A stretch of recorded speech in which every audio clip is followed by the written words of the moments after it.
I'm Jane Oskinski, Jane Minor Devendorf Oskinski, and I was born in Asheville, North Carolina, May the 4th, 1923. I joined the Orlando branch in 1981, and it was at the invitation of Iris Comfort, who was one of the charter members of the Orlando branch. Orlando branch was an offshoot. It was started by Iris Comfort and Tracy, Audrey Tracy, and I believe Jean Brinkley. 95, I think it was, when we merged back with Winter Park and became the Orlando Winter Park branch. And do you know why Orlando started off separately from Winter Park? Yes, I do. They felt as if the artists were getting most of the programs and most of the attention, and they felt like they needed an organization that concentrated on writers as much as it did on the artists and the musicians. And the reason why then they got together again in 96? Unfortunately, we had a group of people that had been officers time and time again, and were not able to be officers anymore, and we did not have new members coming in. It turned out that we simply couldn't find enough places to meet and couldn't find enough programs to sustain once-a-month meetings. Okay, and then in 1996 and 1998 you were president. Right. Mm-hmm. Okay, and then after that, how long was it before you organized this newsletter? The Hooter was the Orlando Winter Park newsletter, and that I was the editor of that for a long time. Bana Hain and I were co-editors after the groups merged, but for a long time I put out the Hooter for the Orlando branch, and Peggy Lance helped put out the Hooter also. When we went to members at large, they wanted a newsletter that would tie the members at large in and let them feel like they were part of the organization, more closely tied than just being out there adrift somewhere. What was written in the newsletter? Information about the members, what they were doing, any awards that they won, any achievements that they've made, where they were published, where their music was being played, where their art was being displayed, different awards that they got, various things, and then news that the Florida and National wanted to get out to them that didn't go out in the regular newsletter. Why did the newsletter stop? Frankly, we couldn't find anybody to take them on. And at the time that they stopped, I did them as long as I could. I was president from 1995, 1996, 1997. I think it was 96 and 97, actually.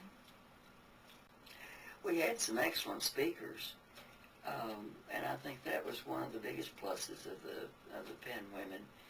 We also had occasional contests for short story writing, and I don't remember any art shows that we held, but we did have a chance to go over to the Winter Park Community Center and see the beautiful art display that Dorothy Hales had, and that was remarkable. It was fascinating. Do you recall any members that were famous, local or state or national? Iris Comfort had one of her books made into a movie, Little Joy Tiger Tale, and she wrote 2 books that were very well received. Peggy Lance has written several books on Florida that have been very well received, and they're beautiful books. They were published by Pineapple Press. I have a newspaper article that says that Harriet Grimes is a winner for a serious column in the circulation division of 5,000 to 11,999. distribution weekly newspaper. What kind of writing you did? I know you I did did the all newsletters. kinds of writing except for mystery writing. Now, Didn't you do something for the Pine Hills community? I did. I wrote a pet column for the Pine Hills of the Son of Pine Hills. I wrote short stories. I have about 100. I have over 125 published articles, and I have a short story that was published in a national magazine, and I have poetry that was published on the front page in several of the take-home papers for Sunday schools.